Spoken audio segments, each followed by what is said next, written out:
3, 2, 1, and we're live. So, I'm very happy to have Aya de Leon and neither Guiao today here with me on the show. Great to have you. So, you're both lawyers, actually, right? And you also founded a company recently working on environmental law. The name of the company is Parabukas. Maybe you can just say quickly what that means for our non-Filipino speakers. Yes, so Parabukas are two Tagalog words that mean for tomorrow. And we kind of joined the two words to make the company name, and we consulted with some non-Filipino speaking friends, and they said that non-speakers can pronounce it, and that is important. We wanted it to be a Filipino word or words which any audience can pronounce and remember. So that's what we and because our mission is about sustainability, the environment, so we wanted it to be future-looking, and therefore. I like the name. It sounds good. No, it's good. So I just before we started the recording session here, I looked at your CVs, and you have very interesting background. So you both hold law degrees. You've been advising the Philippine government, for the various international forums where climate change, the COP, for example, climate change matters are being discussed. What else? You're teaching, right? Both of you, if I'm not mistaken. Yes. I'm on a break. You're on a break. I'm on a break. Okay, great. So at the University of the Philippines and at Leo, right? Is that what you? We both went to the University of the Philippines for our law degrees, and I'm currently teaching in the La Salle University College of Law. Okay, all right. Yeah, I'm actually working part-time in the University of the Philippines Law Center, so I run their International Environmental Law Research Program. So. Great. Yeah. Well, seems like you guys are getting around. Lots of. It does seem that it feels that way. So my goodness, and so what? Tell me a bit about the company first of all. So why did you set that up, and what's like the core mission and vision that you have? Well, that's a long one. We actually started the company right after the Paris Agreement was adopted, so that was in 2015. Mostly because we've been working on climate change issues since like 2011. Yes, 2011. 2011 or so. I started around 2009, but like as a student, but professionally since 2012. And what we noticed was that since a lot of our work is at the international level, the Climate Change Convention, working with different organizations globally and in the region, one of the things we noticed is that there's very little connect with what's happening internationally and regionally and what's happening locally. And locally, really, it's like there's a huge gap in terms of climate change action, climate change understanding, even. And that's kind of one of the things we wanted to focus on: how to make climate change policies, climate change issues a lot more relatable to people at the local level. Yes, so in terms of the mission of the company, so we're lawyers by training, but we're not lawyers in a traditional sense. So we thought that, so a lot of our interest is in kind of building connections, building bridges, bringing different actors together. So we thought that the company could serve that purpose of like a bridging function, so to speak, but with a focus on the law. Because in terms of when we talk about climate change and sustainability, it can be quite abstract for a lot of audiences. And when you talk about climate change law and policy, it becomes even more, only a few people in like a small sector of the population can really understand what that means, even if it affects everyone. So our grand mission was to make those topics and concepts more accessible, digestible, and really help the people most affected understand why they should be involved, how these laws and policies affect them, and how they can influence those policies as well. Okay, it's interesting. So how does the teaching and the research that you're doing come into play? I mean, is that kind of the same field that you're focusing on, or how does that relate to the company?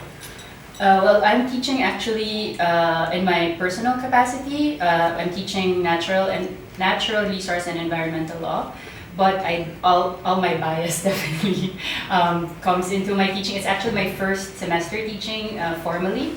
but I've been doing trainings and capacity building for various groups like NGOs, communities, and government agencies for a long time. And I guess my own philosophy in teaching is really making the law, how is the law a tool for achieving justice, environmental justice, climate justice.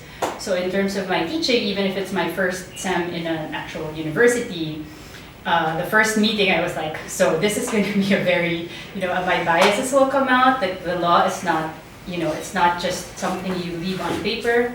I want you students to understand how to make this work for the people that need it most. So even if it's not technically part of my work in Parabukas, all that advocacy also shines too.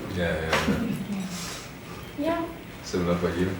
For me, it's mostly, well, for the University of the Philippines, a lot of it is research, like policy research in particular.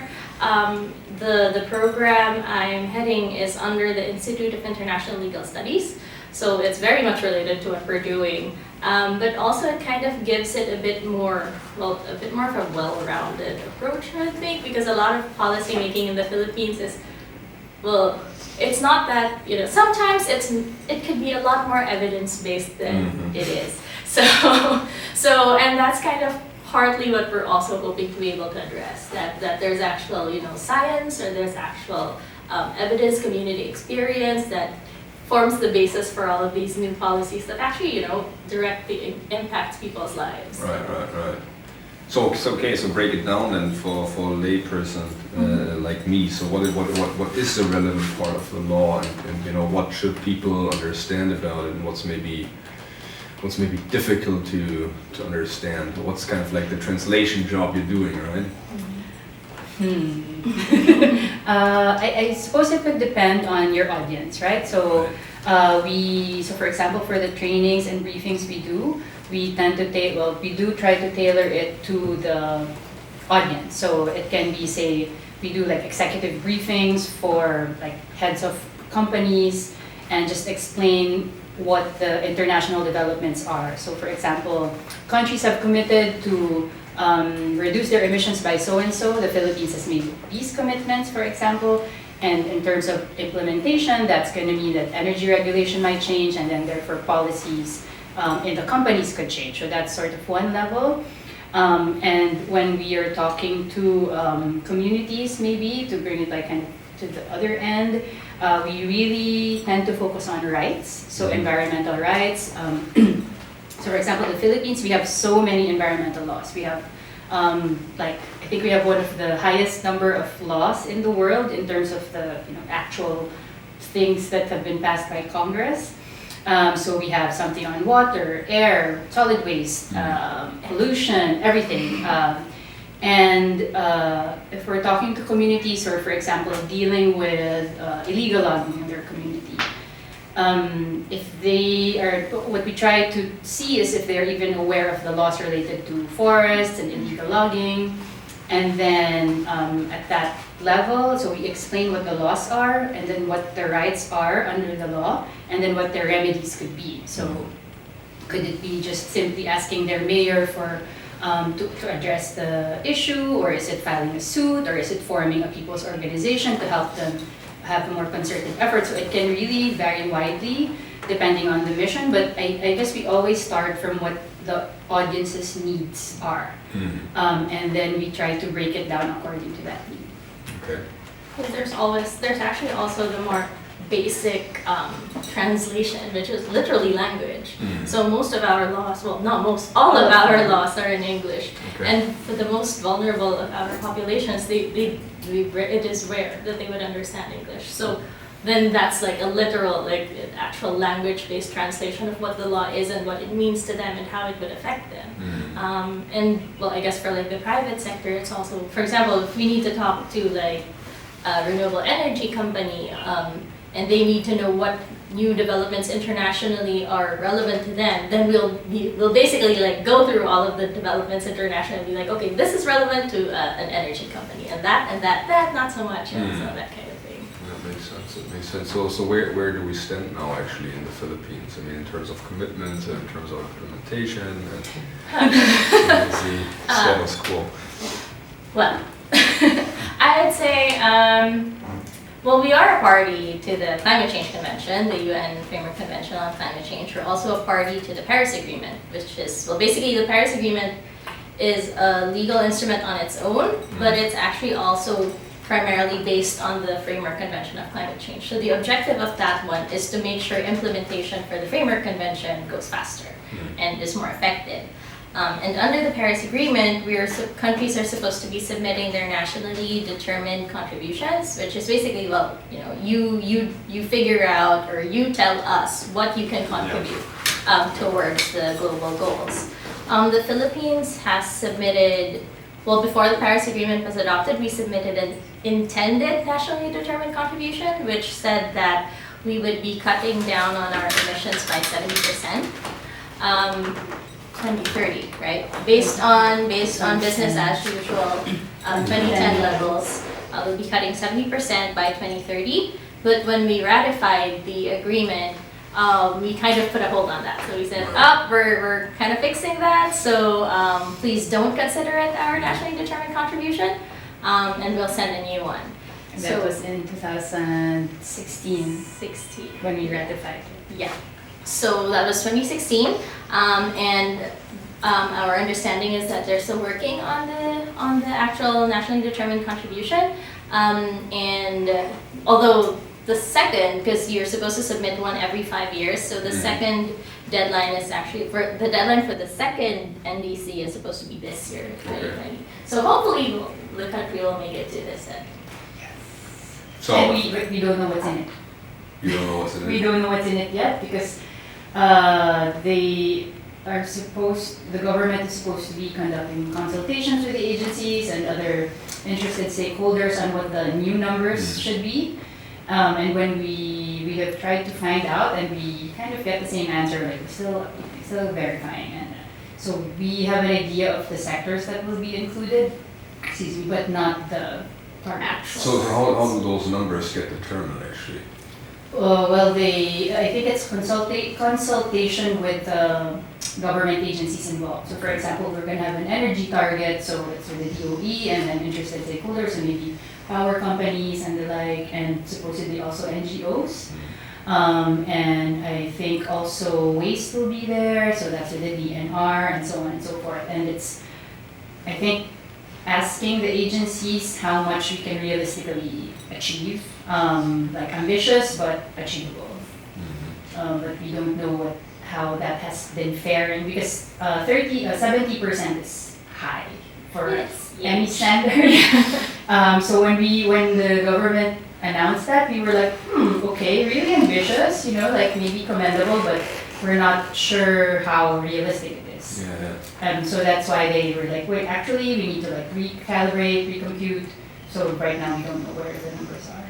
So you always have to distinguish between what's being said and what's actually being implemented, no? Yes. So, okay, that makes sense. And then I mean, like the impression that I get is that they're, among policymakers and, and then the national leadership, there's still a lot of concern, about energy security and of course development more broadly speaking, etc. So, yeah, I mean, in your experience, how does that somehow conflict with those goals that are being determined there, and is it kind of a discourse that's changing, or has it always been kind of ambivalent? What's your impression?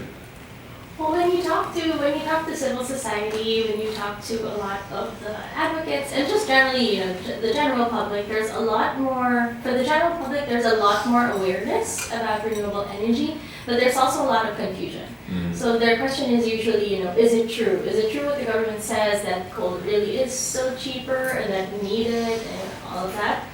For civil society, well, there's a very, very strong call, and there's a lot of action for renewable energy. So it's often attributed to like a lot of the old guard, for example, in government saying, it's a bit too much for us to transition right away. And of course, some people say we're not asking you to do it just like that, that we just need to have a plan in place. which they feel that we don't actually have yet. So yeah, so we do have the laws in place. It's just, as always, in the Philippines, we have a lot of laws, but implementation is something else entirely. So yeah, I imagine like the other side of the coin. I mean, one for you guys, you have like the national or international level, but then you, as you said, you go to the local level. And their kind of reality might look very different. So what was your impression there? I mean, when you go and talk to like, for example, a mayor or somebody in some far-flung area, so do they usually see those existing laws as kind of as a problem to them, setting up businesses or whatever whatever their plans are, or do they see it as an opportunity, or what's the reaction kind of? What are you working with there, so to speak? I would say it really depends a lot on the LGUs, because we have so many local government units in the Philippines, and in terms of their resources and capacity, it varies very widely. So there are like ultra-rich cities like here in Metro Manila, and like some really, really poor island, barangays and municipalities. So their awareness and their appreciation of that the laws exist, that they're relevant to them, can vary widely. And it really depends a lot on the leadership, I would say. So there are some like model LGUs, and it really comes down to like the personality. The mayor happens to be an environmental advocate, and therefore lots of the policies that they adopt will be green, and we have some good examples of that, of really proactive LGUs passing kind of even more advanced ordinances than the national law. So for example, some LGUs have a single-use plastic ban when we don't even have a national law on that, but they're like, well, we can do it on our own, and then we will do it. In terms of the challenge part, one we've heard of a lot is that they are required to come up with so many plans by law, like a local climate change action plan, local land use plan, and all these plans. They're supposed to have it like at provincial level, and then city, municipality, and barangay level. But they're not always capacitated. Like they're like, you have to do this plan, and it can be very technical. Obviously, if you're coming up with a climate change action plan, which will include maybe your adaptation plans, disaster reduction, and maybe even mitigation, like lowering your emissions as an LGU, and then they don't know where to start. So a lot of the LGUs find recourse to like consultants, but I mean that's sort of like a patch fix, right? Like so I think there's more attention needed in enabling the LGUs to undertake these kind of environmental planning and implementation.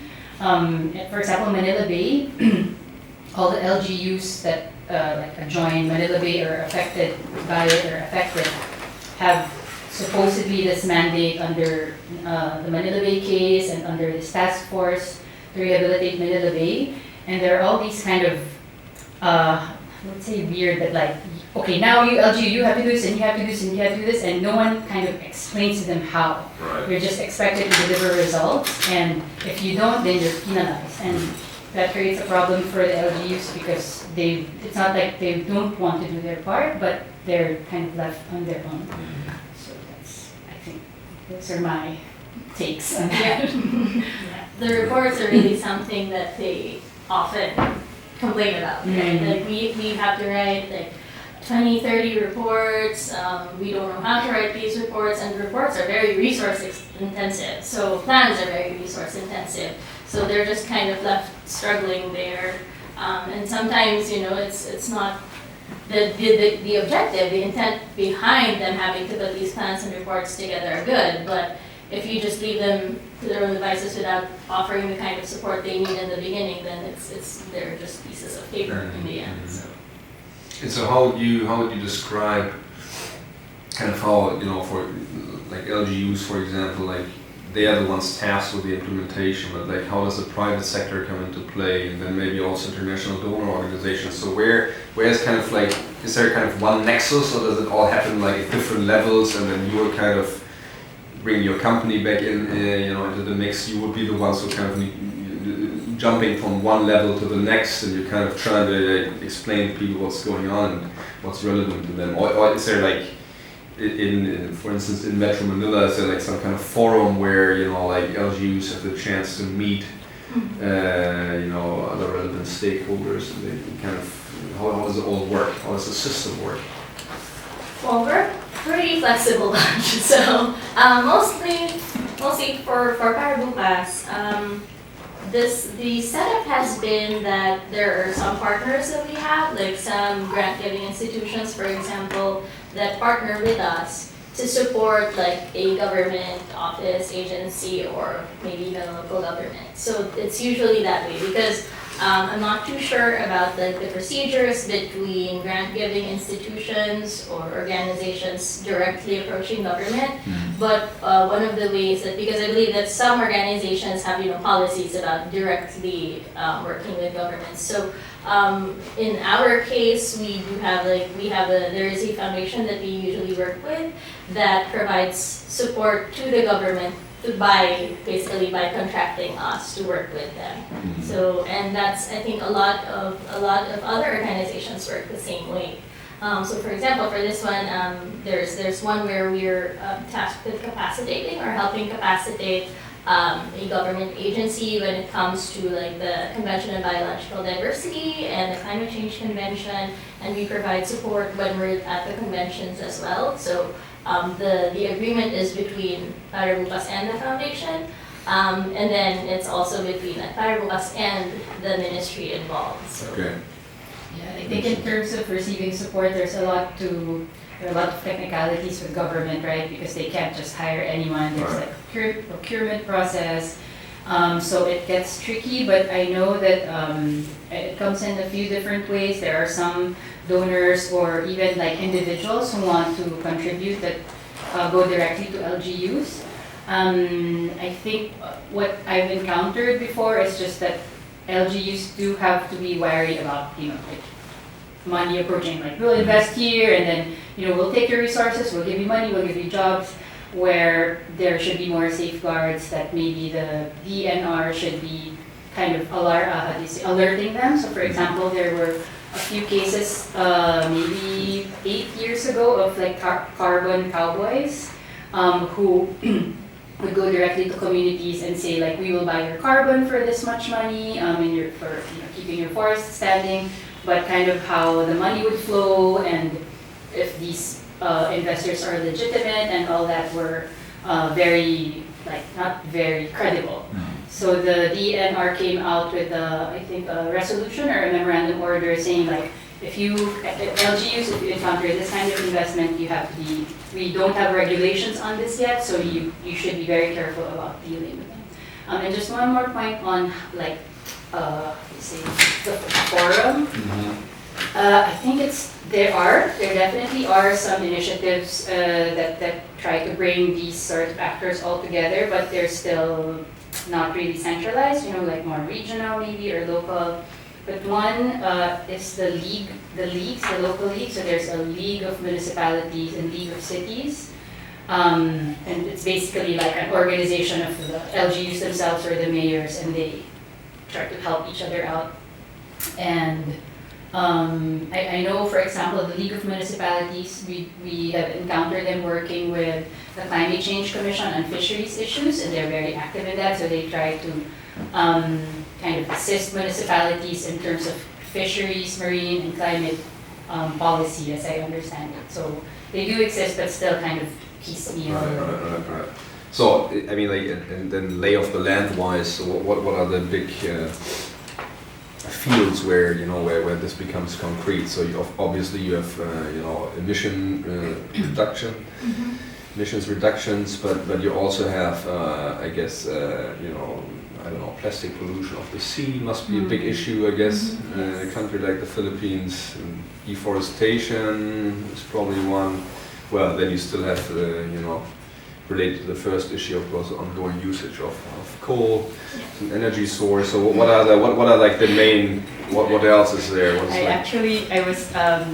I was doing research for this for my class, for my environmental law class, I looked at a few reports on like top environmental threats in the Philippines, yeah. and I listed them in a slide. Yeah. And when I like showed it to the class, I was like, it's basically all of them. I'm not joking. Right. It's really from like ridge to reef, from the mountaintop. You know, you start with like logging, poaching, mining, all the way to coral bleaching, ocean acidification, erosion, sea level rise, and everything in between. It's an issue for the Philippines. So it's hard for me to say like which is the most. Yeah, I get it. Yeah. But for urban areas, it's going to be solid waste and water scarcity, and they kind of all link together. So if you have an issue with illegal logging, then that's also erosion and landslides and flooding, and it kind of goes from upstream to downstream, and all of the above. And climate change, of course, and disasters, and if we're going kind of not man-made disasters, so we're in the Pacific Ring of Fire, so there's the earthquakes and volcanoes, and that all is exacerbated by climate change. So Perfect, but it's more fun in the Philippines. exactly. Anything can happen at any. Right. Yes, it's a lot of challenges actually. Quite. It's great that you guys do the work you're doing. I think people like you are definitely needed. We try. No, very uphill battle, I guess. No. Sometimes. So, and if you compare like the Philippines to other countries in the region, I mean, how is the Philippines doing? Like, if you compare them to Indonesia, Malaysia, those countries. Well, it's hard to say, and one of mostly the regional work we've been doing has been with the ASEAN negotiators group on agriculture. So it's a negotiating bloc that was just recently formed to negotiate on agriculture issues in the climate change convention. So we've been doing a lot of work with them, and it's interesting to see, since agriculture is such a huge part of Southeast Asian economies, right? So it's very interesting to see actually how it all works for all of these different countries and how it brings them together. But at the same time, they all have their different challenges when it comes to their government, the system of government, their priorities even, because not all Southeast Asian countries are at the same level of development, of course, and this obviously affects their priorities. But when it comes to climate change, I think it's pretty like across the board, everybody knows it's a huge problem. Right. It's just that sometimes, of course, you have these global policies that you have to take into consideration, and then you have regional policies as well, and then you have to work in your national policies. So oftentimes across the board, it takes a lot of time to get things done and to get things straightened out. Yes. So I'm sure, like all those different global, regional, national, local levels, and then all of their vested interests, so that's definitely making it all fit in. And right, exactly.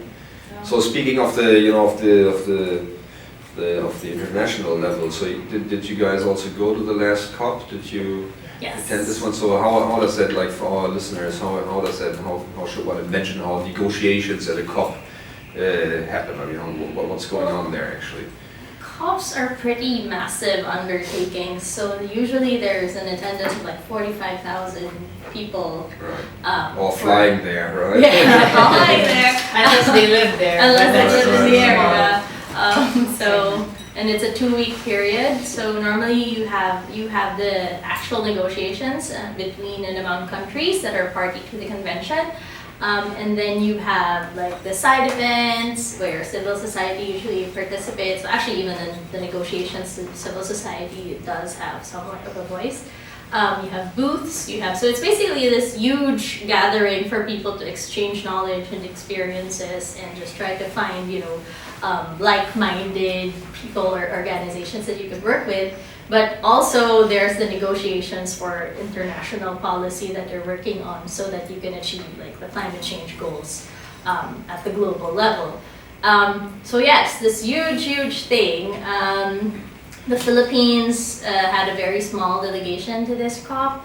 I think we had 5 people, which is challenging because we weren't in the delegation, but generally it's very challenging because normally you have like this huge, this long list of agenda items and work streams, and sometimes you have like 5 or 6 different work stream negotiations happening at the same time. Right. So, and this being negotiations, they require like a lot of background knowledge, and it's also about knowing the people you're negotiating with and knowing the issues beforehand, what came before. So it tends to be a bit challenging if you don't have that kind of background. But yeah, so that was a 2-week period. Lots of, well, the first day was nice because the Spanish government greeted everybody with churros at the entrance. There's often a lot of swag. Swag. And then you get just like, oh, there's a nice bag from that's like one of the perks of going, like chocolate bars at booth, whatever. You don't get much sleep, but you get swag. But you get some chocolate, right? And aside from all the kind of scheduled events, it's really an opportunity for everyone, for the, whether you're a party or NGO or whatever, to talk to each other informally. So there are a lot of bilateral meetings between countries, a lot of like funding organizations talking to whether it's countries or to CSOs, etc. So it's like a giant networking event. So even if you don't go for the negotiations, or even if the negotiations don't go anywhere, where you would like it to go, of course it's really a waste of time and resources when nothing productive comes out. It's still where it's like the venue for all these people interested in climate to come and talk to each other. So there's still always that kind of, and I think that's the one that, because they're smaller, but they kind of spin off into like maybe a project in a small village in, in South America, and then, and lots of funding opportunities are announced there. So it's like an information pool, I guess. So what was like the concrete results for the Philippines last time around? I mean, what did you get out of it? Pretty much. Well, since we weren't really, so the negotiations usually take a lot of time, and since the Philippines wasn't particularly involved in the previous one, so it didn't really have any positions that it brought to the negotiations to protect or to try to push for, our participation there was really quite minimal. Okay. So because like under this administration, they feel that we shouldn't be engaging so much in these processes, which is unfortunate, I think. So yeah, for the Philippines, not much from Madrid. Yeah. If you contextualize like a country like the Philippines, and in those kind of global discussions that are happening, I mean, what are like is there like issues that always come up, like NDCs, like for example, like what's your take on this, but also what are the kind of recurrent themes that you always encounter, where the Philippines maybe one of many countries in the global south that are taking maybe one or another position, and I mean, is there something that's always kind of happening? Yeah. Yeah.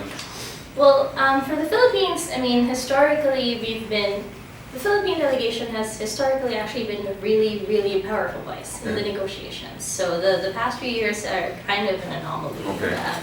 But previously, yeah, the Philippines is a very powerful voice in the negotiations, particularly in relation to finance, so access to finance, and especially given, the context within which everybody's acting during the negotiations, which is, developing countries needing support to make sure that they're able to achieve the climate change goals. Also been a very active, powerful voice in the agriculture negotiations, for example, basically adaptation across the board. Loss and damage is particularly important. In 2013, when the loss and damage mechanism was adopted at the COP, at the COP, it was actually the Philippines that was basically like the last country standing, trying to push for it. And this was the same year that Haiyan hit, which is why people were feeling, especially the Filipinos in the delegation, were feeling very strongly about fighting for it. Because loss and damage is when you talk about mitigation, which is like cutting down on emissions, right? And then you talk about adaptation, which is trying to basically increase your resilience and reduce your vulnerability. You have loss and damage, which is what the climate change impacts beyond adaptation, because there are things that you can prepare for, which is what adaptation is for, but there are things that you just cannot expect. You just don't know what's going to happen. and that's supposed to be what loss and damage addresses. And for the Philippines, back then, what we were saying was that loss and damage isn't just about disasters, or like disasters like Haiyan. Yes, that's part of it because our national law actually only the building code I think requires that we have roofs that are built to withstand about 150 kilometers per hour winds or something like that. But when Haiyan hit, it was 250 per hour winds, so it was obviously it's not something we could expect. But also loss and damage for biodiversity, and even for small island states, loss and damage refers to them needing to migrate because their countries are sinking. So it's also about their culture, it's about their heritage, and these are things that you can't put a price on. Sure. So those things are particularly important to the Philippines. And we have, yes, all of those. And we've also been an active voice in forests, reducing emissions from deforestation and forest degradation, and particularly environmental and social safeguards. So we've been a strong voice on rights, historically. Some people might be surprised. So indigenous people's rights, gender, human rights. So in the Paris Agreement, it's quite, you say it has what they call a revolutionary preamble. I think that's the word they use, right? Because it incorporated some concepts and terms that did not exist in the convention, which were quite progressive. So it actually says something on human rights, indigenous people's rights, and climate justice. So these are all kind of more recent ideas that are really pushing for more ambition, accountability from large emitters, really taking into account the social impacts and making sure that climate actions are not just for mitigation, but are addressing livelihoods and ways of life. And we were also an active voice in getting the language on 1.5 degrees in the Paris Agreement. So the Framework Convention refers to 2 degrees as the global target, but the Paris Agreement says it's 2 degrees, but what is the wording? Like making just effort towards to reach 1.5. And this was a big contention because for small island states or an archipelago like the Philippines, this 0.5 small difference in temperature is, it results in inches or even meters of sea level rise. So we were one of, together with other small island nations, we really pushed to get that 1.5 language in there. Those are the main ones, but yes, generally we've been we've had a lot of leadership roles in the negotiations. Yeah, no, it's interesting. I mean, like obviously there's always the two sides. No, on the one hand, it's great that nations of the world get together, and in that regard, something like the Paris Agreement is quite revolutionary because governments normally can't agree on anything. So that's definitely great. But on the other hand, time is ticking. We're raising the clock, right? So, and you don't even need to talk about the role of the United States and or China, but obviously that's also the big elephants in the room, so to speak. But what are the prognosis for a country like the Philippines? And is there, when you go to those events like the COP, is it more like, are you kind of optimistic, or you say, okay, that's something that or you say in the end, okay, well, it's not going to work out, we'll just use all the chocolate anyway. What's your take on this? How do you see where this is all headed? Realistically speaking. Go ahead. Okay. It's a very interesting question, and I think after the Paris Agreement, that's kind of a big question on everyone's minds anyway, because it was kind of the, how do you say, like a watershed moment, is that the term? Where it's like, okay, if the Paris Agreement fails, if there's no agreement, then some said that would have spelled like the end of multilateralism in the environment sector, because if you can't, since Rio in 1992 to 2015, how many years is that? 23. And if we cannot agree at this, until this point, then there's really So the success of the Paris Agreement was not just because it was, it was an okay agreement, considering everything it had to go through to reach agreement. But the fact that there was an agreement was like, okay, there's still hope to get countries to agree and work together, at least in terms of reaching, an instrument. But after that point, like, okay, now we have all those new agreements in place, or like the provisions that strengthen the convention. I think for a lot of countries and a lot of parties, really it became about, now let's stop, the talking. It's enough talking, now we go into implementation nationally. Of course, the global goals are there, but you can't reach the global goals without doing the work at the national and local level. So we did observe a kind of shift to, like less people were going to the COPs after Paris. It's still very busy. If it's your first time, like in 2016, 2017, it's still an overwhelming process. But if you saw the COPs, especially in the lead up to Paris, it was much tamer. The kind of very controversial issues mostly have been resolved. Not that there aren't anymore. Definitely there are some key ones that are still being really banging heads about. But I think 2015, 2016 onwards, a lot of, for example, like the mayors in the US, it was a reaction to like the president's declaration that, what, we don't need to be part of the Paris Agreement. Our own cities will do our thing, and it can be even a bigger contribution than the national one, etc., etc. And I think that's been true all over the world. A lot of non-government organizations, people's organizations have been showing a lot of their best practices. So when you go to the COP, a lot of the interesting things to go to now are people showcasing how, this is what they're doing to address plastic waste. And it's really a sharing of best practices, technology, information, linking like, oh, something cool is happening in India, maybe we can replicate that in Paraguay, and like we can do all of this more direct, like not waiting for this process to, because I don't know if it's ever going to end, but definitely it's still ongoing. There's still, I don't know, like 25 main agenda items with hundreds of sub-agenda items below them. So whatever is happening there, it's important for policy, but really a lot of the movement is now in okay, we're just gonna do things, because so much talking has been done. Yeah. Like, okay, thanks. We'll just do our okay. So, which is alright, because it's not a mutually, exclusive kind of approach. So you could have this process, but you should also be doing something on your own at the national level.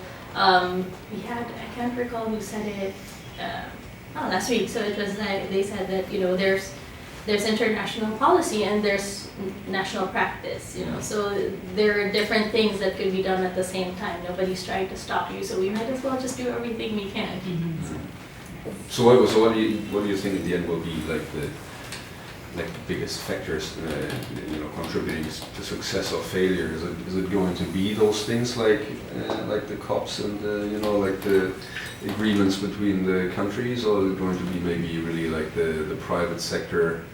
Well, on the one hand, like on the smaller level, like cities, or in the states, like individual states doing their contribution, but not really on the national level, maybe, or is it going to be more like private actors? Because like when I talk to people, one thing that's kind of a reason for hope is that economically speaking, it makes sense to invest in renewable energy, right? By now, it's just a question. So essentially, experts are saying in a couple of decades, this is what we will have is renewable energy, but as a main source of our energy.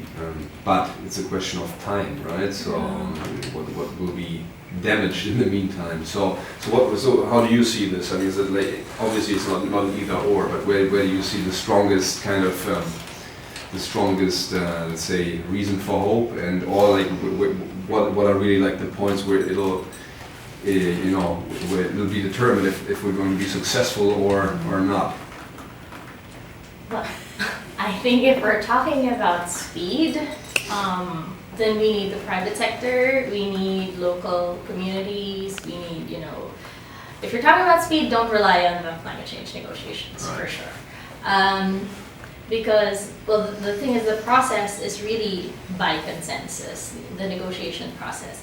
So it's great in the sense that, you know, we have 197 parties, and it doesn't matter if you're a tiny island nation. If you say no to whatever is happening or to whatever the decision is on the table, then it's a no. You can't push through. The bad thing about it is that if somebody does say no, then, you know, the process goes a bit further. So the reason why it takes so long to arrive at these decisions and these policies is that you have to come up with a policy that none of the 197 parties will say no to. And that's difficult because these 197 countries all have national priorities, they all have their own agenda. So inevitably, the policy that will come out of that is very safe. Politically safe, politically acceptable. So if you want quick action, you want definitive action, you want something that you don't need to go through a really long process for, then I would say if you're after speed, you have to work at the national, local level, you have to work within the private sector, and you need to all work together. That way you can maximize and leverage your resources and move a lot faster. That's also what you can observe in the case of the Philippines. Yes, although I was recently at a couple of forest and biodiversity organization organized sort of focus group discussion or roundtable discussion, and invited private sector companies doing work in those areas in the Philippines to just kind of share to the audience what they're doing. And one kind of takeaway is that, yes, there's a lot of emphasis now, like private sector, we really need them to act, they have the resources, and a lot of companies now want to become more sustainable and contribute to sustainability. But the policy environment is also very important. So if it's unstable or unpredictable or changes from year to year, then it's very hard for private sector to act or, you know, to take that bigger risk. So even if they're willing and want to put resources in there, if the government is like wishy-washy or doesn't kind of show up, then sustaining private sector efforts can be very tricky. So there still does need to be, like, if the government is not gonna kind of take big leaps, then they have to at least provide an enabling environment, enabling policies, and kind of keep the actions of the other sectors secure or provide that support, even if it's not a government-led action. So, so that was one kind of message that came out of that gathering, because these were like big companies in the Philippines, multinational companies that have work here, and they have kind of pretty solid programs, but that was one of the issues that they would encounter at both kind of policy level and, for example, related to land tenure. So like, if they're not sure what the status of this land is to put up their solar plant or wind farm, for example, then it's very hard for them to make that investment. And so I think it's really still a I mean, this is like so cliche, but it really is like, if one major part of society either is not supportive or acts in contradiction, then the other parts makes it very hard for the others to do what they want to do. No, that makes a lot of sense. It's all connected, right? So I mean, and you alluded to it already, you know, before in this conversation, but also public awareness is of course, you know, is of course something. It's kind of like fundament where everything is, you know, is happening on. I mean, a government only changes its policies maybe if they feel kind of pressured by citizens, right? So what is the general awareness in the Philippines? Like, how does that look like? Awareness. It's interesting because there's actually a survey that was done on climate change a few years back. I can't recall which year it was, maybe 2013 or so, about climate change and the awareness of the public. So I think there was a question that asked whether they feel that they have been personally affected by climate change. And 80% of Filipinos said yes, that they do feel they have been personally affected by climate change. But the next question was, do you understand what climate change is, and what do you feel that you really know what it means? And then I think like only 30% said they did. So there's there's that general, there's that specter of climate change, I think, that's hovering above everybody, and that people actually do feel. It's just that their understanding of what it is and how far it impacts daily life is still, there's still a lot of work to be done in regard to that. So that's really, I thought it was particularly telling. Yeah, and now there's a lot more kind of campaigns about the environment, right? Like no straws. Yeah. This is a big one. Like we're always being asked about so what about straws? And it's great. I think it really raises awareness, at least that there are issues to be dealt with that people can be involved in their day-to-day life, and it's not that difficult. Like I can make small changes, and it at least raises the awareness that there are big problems that we can contribute to, even if we're not politicians or not the owner of a major corporation or whatever. But maybe it is this nuancing that's needed, and I think that's actually our vision actually is to kind of have a society where the impacts of climate change and environmental degradation are appreciated. It's not just I don't use a straw today at my favorite coffee shop and I'm good. That's I've done my part, and it's not that we want to scare people, although they should be scared. Actually, if you were looking at the recent IPCC reports, Intergovernmental Panel on Climate Change, the most authoritative scientific body doing the studies on climate change, their reports are really, they're terrifying, very grim, and don't need another horror movie, no? Exactly, the doomsday scenarios are all there. So actually, there should be a bit more panic, I guess, but not to the point where people can't function or just getting depressed and don't really want to do anything anymore. But kind of bringing it, kind of pushing it to the level where yes, these small actions are good, but bigger actions are needed also. And however they can influence that in voting or choosing the companies they support, and I think these all matter. But yes, in terms of awareness in the Philippines, I think there's more and more awareness. It's just kind of deepening that awareness and making it more nuanced. So what does not using your plastic straw have to do with addressing climate change? And there's definitely a link there somewhere, but it's it would be useful to understand how you're Definitely. and why. My reusable bag, it's cool, but I don't know. There's so many issues like the value chain and supply and all these things that. No, this is I really like your answers. I mean, that makes a lot of sense. When we discuss that in my family, it's the same thing, right? Offsetting flies, etc. For example, it's a good idea, but it's not like you kind of can get yourself off the hook, right? Better to not fly if you can avoid it. So, and then of course you can also argue okay, it's not flying, it's not going to change where climate change is headed. But on the one hand, it's not either or, right? You need to work on the do as much as you can, whether that's through voting for the right kind of players, parties, whatever, or trying to, I think, educate your kids is one big deal, and not using any plastic straws, all part of the deal, no? So maybe just about education, because I'm interested in that. Is there any? Is that kind of part of the national? I don't know, kindergartens, high schools, is that kind of something that people talk about here? Or?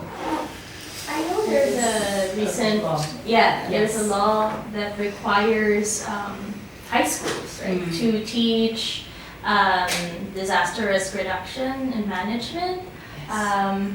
Yes, there's a law on environmental education. I don't know the specifics, but I think it was adopted maybe in the last 5 years. That requires some form of environmental and climate education. I think even in grade school, but the disaster-specific one, so the Department of Agriculture, Education has a program kind of training high school students on disaster risk reduction, resilience. Right. Reduction and management.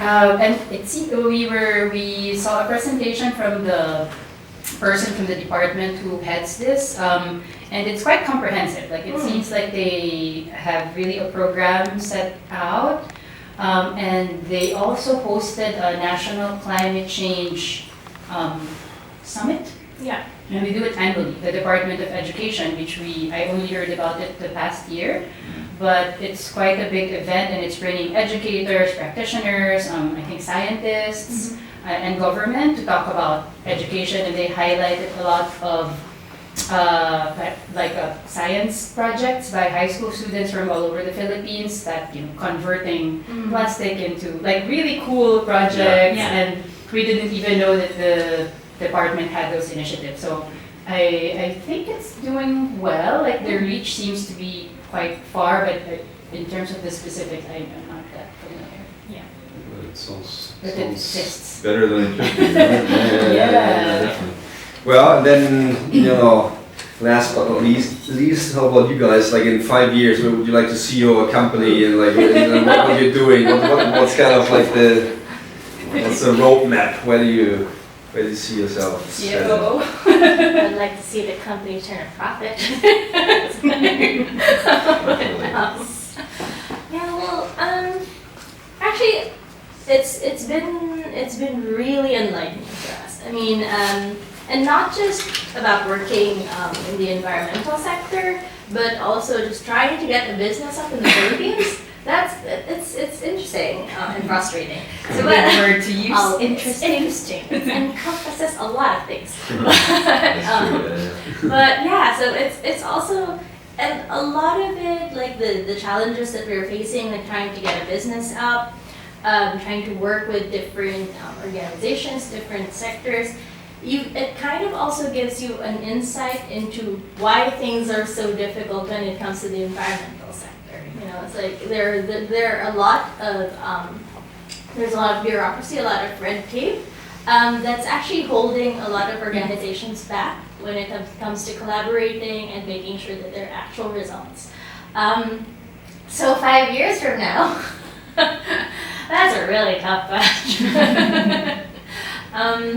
I think I'd like to, well, for the company, I'd like to see Parabukas more embedded into like the environmental sector, like being able to broker or facilitate a lot more cross-sectoral work, especially between the private sector businesses, governments, civil society, the academe.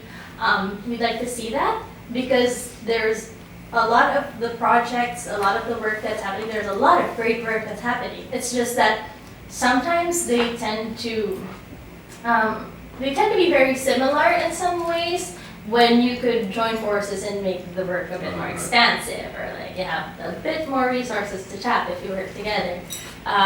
So definitely that. And that's like the hardest question. I would say the hardest for the end, yeah. Yes, all of those, and I think one of the challenges that we've had is like in terms of setting up a business and all the kind of technical, administrative things, but it's also kind of explaining to people what we do because we're so weird. We're not a law firm, we're not an NGO. Yeah. We're not developed, we're sort of an amalgam of all these things that we see are needed, but it's like hard to define. So whenever people ask what we are, it takes like forever, 2 minutes to explain. Yeah. So I think I would like work like ours, not just us, like to be more, how do you say, usual. Yeah, like lots of people working on the environment however it's needed, and not like, so are you private sector, or are you a law firm, or what are you? So for us it doesn't matter. Like we are, trying to provide services and products that we think are needed within our specialty. And because I think it's less now, but when we were starting out, we kept getting stereotype, like in a box, like, oh, you're lawyers, why are you trying to do communications work? Because that's one thing we're trying to do, is develop kind of these informational materials that are easy to understand about the law. And when we would kind of propose this sort of activities, they would be like, no, but you're a lawyer, so write me a legal memo or a report or a legal brief. And we're like, yes, those are important, but we're trying to explain that the law goes beyond these legal things. So I think, yeah, maybe in 10 years we wouldn't be like so weird. Like people would be like, oh sure, you have like a service to offer, I need it, I don't need to like put you in like a segment of where the service is coming from. If I need this and you can provide it, then I would, we would be happy to collaborate. And yeah, and just get like making environmental law hip. I don't know if that's possible, but that's I think one thing we're trying to do. It's like it is technical, but it's relevant to everyone, and we're trying to make it understandable, like making people want to understand it. I think is the thing, because it's not easy. But if we can make it interesting enough, then maybe people will ask questions and invite us to podcasts, and then we can talk about the nerdy stuff we like to talk about. No, I think you do an outstanding job. It's fantastic. And then maybe just a word of hope. I still, even with the foundation like ours, I always find it difficult to explain what we're doing. People are always wondering what the hell we're about. But no, you're doing a really great job, and I wish you best of luck with the company. And thanks for having been on the podcast. Thanks, guys. Yeah, we really enjoyed it. Thank you very much. Oh, great, guys! I think that was excellent. I hope that made sense. Very good. Answer your questions. Oh, excellent. Was perfect. I think.